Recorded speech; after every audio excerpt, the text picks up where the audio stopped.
What's going on, guys? Still here, and today we're going to be taking a look at the HMS Dreadnought, which I actually just recorded, and I kind of had a bit of a rant.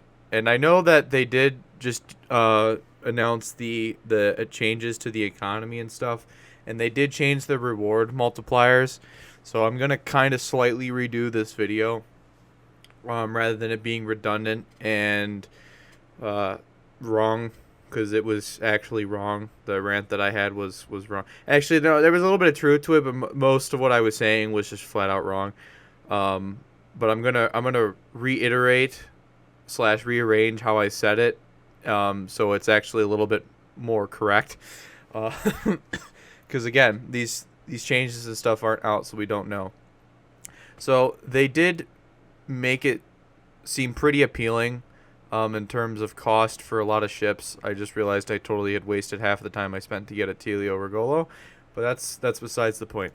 So we have the HMS Dreadnought, which is one of the new pre-World War One or interwar, whatever you want to call them, British battleships.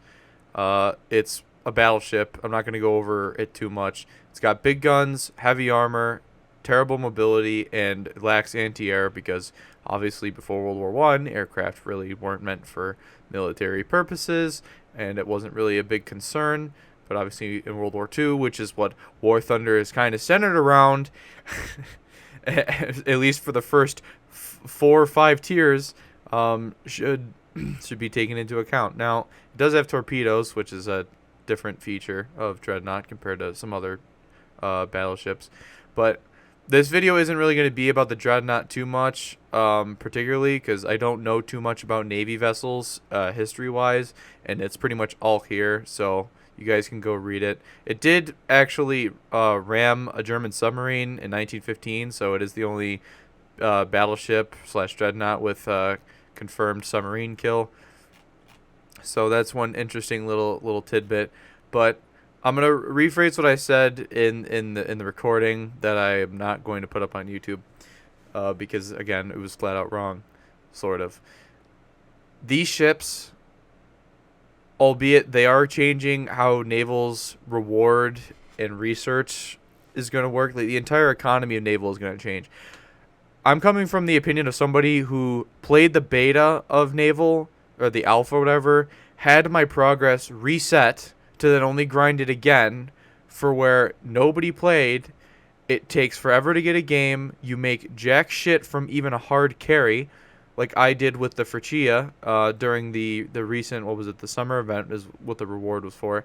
I had a pretty beast of a game that should have warranted me probably 6, 7, 8,000 RP that took the entire 35 minute match time to do.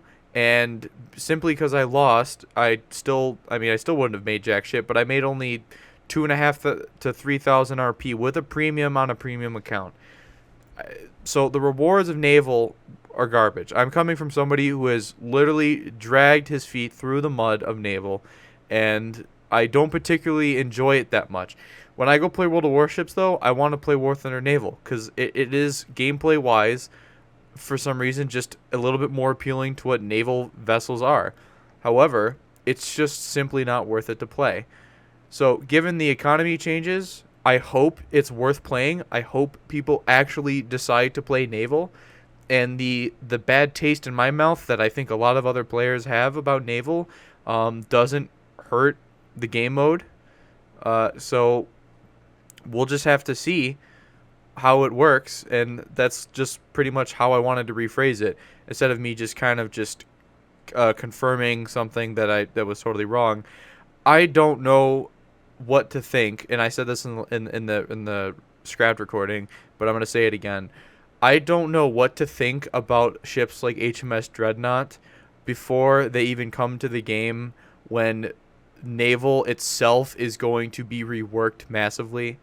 So I don't have an opinion on how the ship is going to perform, given it's going to be coming into an update with a completely revamped system of the economy and reward multipliers, which are being increased by a pretty decent margin, but I don't know if it's going to be enough still. I just don't know. So that's my opinion on Naval currently and the HMS Dreadnought.